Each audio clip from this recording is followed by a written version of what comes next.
سید عالم نور مجسم شفیع معظم صلی اللہ علیہ وسلم نے اچھے اور برے دوست کو مثال دے کر سمجھایا، اور مثال بھی کتنی عظیم ہے، عام بندے کو بھی سمجھ آ جائے گی۔ بخاری شریف میں اور مسلم شریف دونوں میں یہ حدیث شریف موجود ہے۔ رسول پاک صلی اللہ علیہ وسلم فرماتے ہیں کہ اچھے دوست کی مثال کستوری کی طرح اور برے دوست کی مثال بھٹی جلانے والے کی طرح۔ اور فرمایا جو اچھا دوست ہے اس کے پاس جاؤ گے تو وہ یا تو تمہیں خود ہی خوشبو دے دے گا کہ اس کے اندر جذبہ اتنا ہے اصلاح کا، وہ کہتا ہے کہ جو میرے پاس بیٹھے یہ بھی اللہ کا بندہ بن جائے، جو میرے پاس بیٹھے وہ بھی صحیح العقیدہ ہو جائے، اس کے اندر اصلاح کا جذبہ اتنا ہے، وہ دین کی تعلیمات اگلے تک پہنچانے کا شوق رکھتا ہے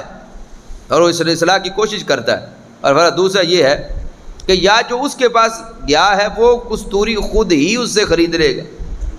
کہ اس کے اندر جذبہ اس لیول کا نہیں تھا، لیکن جو بندہ بیٹھا اس کی دینداری کو دیکھ کر اس نے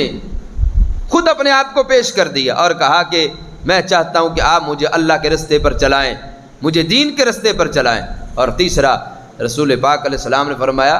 اگر پہلے دونوں نہ بھی ہو سکے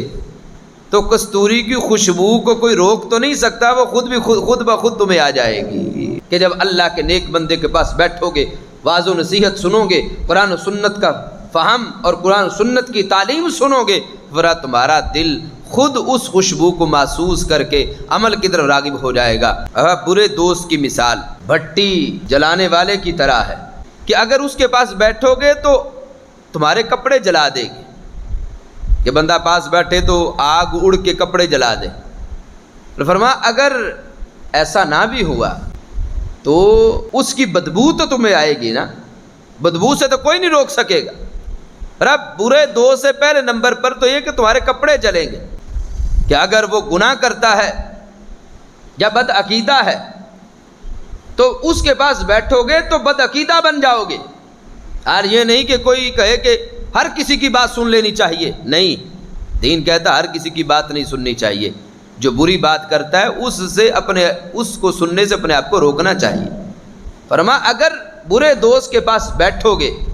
بد عقیدہ اگر ہوا تو فرمایا تم بد عقیدہ بن جاؤ گے، فرمایا اگر بد عقیدہ نہیں بنتے تو فرمایا بدبو تو اس کی تمہیں محسوس ہوگی۔ کتنے لوگ ایسے ہیں کہ بد عقیدہ لوگوں کو سننے کی وجہ سے ان کے خیالات بگڑ گئے، ان کے نظریات بدل گئے۔ اب یہ سادہ سی مثال کے اندر کتنا واضح طور پر سید عالم صلی اللہ علیہ وسلم نے ہمیں بتا دیا کہ تعلق کس کے ساتھ رکھنا ہے، دوستی کس کے ساتھ رکھنی ہے، کس کے بعد بیٹھنا ہے، کس سے اپنے اعمال، نظریات، سوچ، معاملات کا حل لینا ہے۔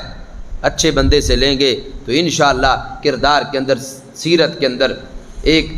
نور پیدا ہوگا، اور اگر برے بندے بد عقیدہ کے پاس بیٹھیں گے، بد عمل کے پاس بیٹھیں گے تو پھر وہی جذبہ بندے کے اندر آ جائے گا۔ یہ ہمارے معاشرے کے اندر اس کو ہم روزانہ دیکھتے ہیں، بے نمازوں کے پاس بیٹھنے والا بے نمازی بن جاتا ہے، شرابیوں کے پاس بیٹھنے والا شرابی بن جاتا ہے، بھنگیوں چرسیوں کے پاس بیٹھنے والا بالآخر اس گڑھے میں جا گرتا ہے، لیکن جو نمازیوں کے پاس بیٹھے بالآخر وہ بھی نماز پڑھنا شروع کر دیتا ہے۔ نیکوں کے پاس بیٹھنے والا بندہ نیک بن جاتا ہے۔ اس لیے آج فتنوں کے اس دور کے اندر ہمیں نیکوں کو دوست بنانا چاہیے، برے لوگوں کو سے بچنا چاہیے۔